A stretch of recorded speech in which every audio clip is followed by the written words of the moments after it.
Ну вот, мои дорогие, уже и ужин. На улице потемнело. Ужин у нас сегодня будет картошечка, помидорки и окорочки жареные. Сейчас маленько перекусим и пойдем сжечь костер, если нам даст дождь. Что-то погода портится. Что-то вообще как-то все идет потихоньку. Ой, не знаю. То солнце, то дождь, то опять сейчас все затянуло.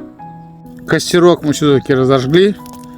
Сейчас посидим и дальше будем думать. Но самое главное, костер у нас горит.